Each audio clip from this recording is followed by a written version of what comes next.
The passing 6/4. Let's get straight into it. For many students of music theory, the passing 6/4 progression is the first time they apply chords in second inversion. Because the progression contains root position, first inversion, and second inversion chords, the rules needed to write these progressions can be quite challenging. In this video, we are covering the basic passing 6/4 rules needed so that you can start writing your own progressions. There are two kinds of passing 6/4 progressions that we will be covering in this video. The first one is that of chord 1 in root position, 5 in 6/4, and 1 in first inversion. The second kind is that of 4 in root position, 1 in second inversion, and 4 in first inversion. It is important to note that the figuring is also good in the reverse. So your passing 6/4 progression could start on the first inversion chord, but should always have the second inversion chord in the middle, connecting the two similar chords together. The rules for these two progressions is based on the degrees of the scale that we are in, and runs those degrees as sequences or patterns between each of the upper three voice parts. Let's look at the progression 1, 5, 6, 4, and 1, 6 first. In this progression, our bass would be degrees 1, 2, and 3 of the key that we are in. For this bass line, our upper three voices use the following degree patterns: 5, 5, 5, 8, 7, 8, or 1, 7, 1, if you prefer to think of 1 instead of 8, and 3, 2, 1. If you take note of the sequence 3, 2, 1, you will notice that it moves contrary to our bass line. This is a rule that you should always apply no matter the voice part that you write it for. Next is the progression 4, 1, 6, 4, and 4, 6, or 4 in first inversion. In this progression, our bass would be degrees 4, 5, and 6 of the key that we are in. With this bass line, our upper three voices use the following different set of degree sequences or patterns: 1, 1, 1, 4, 3, 4, and 6, 5, 4. 6, 5, 4 again moving contrary to our bass line. Finally, it is important to note that the sequences for the three upper voice parts are interchangeable. So for example, degrees 5, 5, 5 of progression 1, 5, 6, 4, 1, 6 could be found in the soprano, or in the alto, or in the tenor voice parts. It really depends on the melody line that you are trying to harmonize, or the voice leading that you want to achieve in each of your voice parts. At this point in the video, you might be thinking, what is going on? All I'm seeing is a whole bunch of numbers on screen.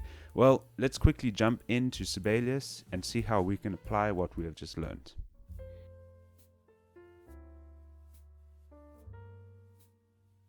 Okay, now that we've learned some sequencing rules using degrees of the key that we're in, or the major scale, let's look at an example and see if we can write one for ourselves. The example I've set up here is 1, 5, 6, 4, and 1, 6. And in a little bit we'll deal with chords 4, 1, 4. But for now, let's just look at this progression.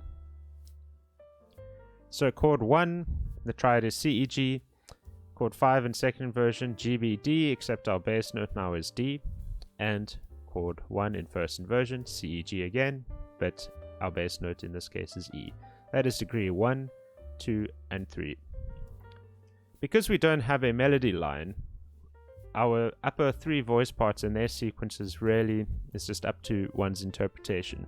So for this example, I'm going to go 1, 2, 3 in the bass, 8, 7, 8 in the tenor, 5, 5, 5 in the alto, and 3, 2, 1, contrary to the bass, in the soprano lines.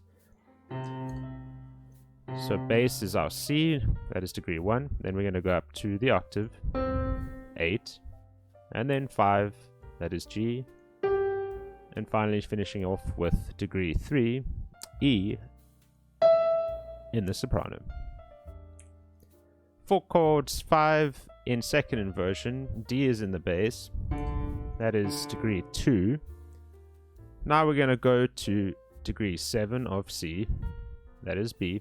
We're going to go to degree 5 for our alto, G. And now degree 2, that is the D, in the soprano. And if you watched our previous video, you would know that for 5 in second inversion, you have to double the 5th. Now we have 2 Ds right over here. And finally, chords 1 in first inversion, we've got the 3rd in the bass.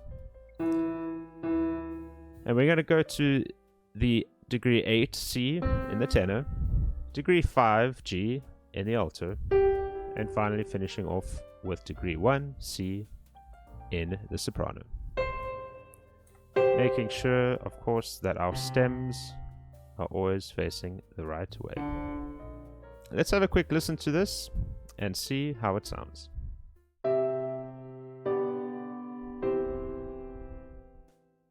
Okay, let's look at the second kind of cadential 6/4 that we can write, namely 4, 1, 6, 4, and 4 in first inversion.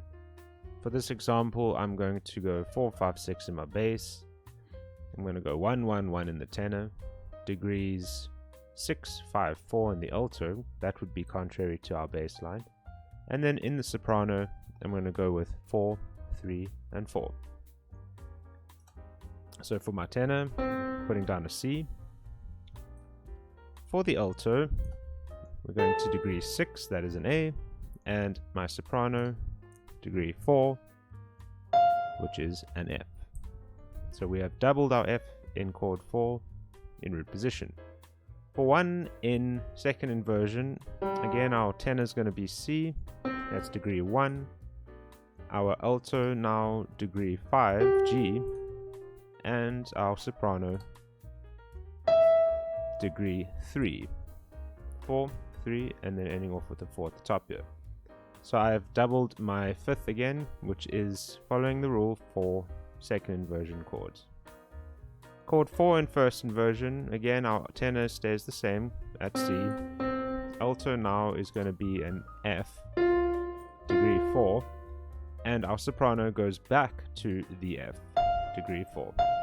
So our bass is 4, 5, 6, tenor 1, 1, 1, alto 6, 5, 4, contrary to our bass, and our soprano is 4, 3, 4. Let's have a quick listen to this and see how it sounds.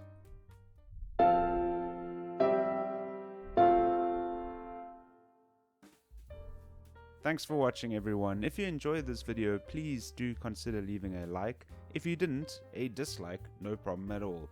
For more videos just like the one you've watched, please do hit that subscribe button. And as always, I've been Murray, and I'll see you on the next one. Goodbye.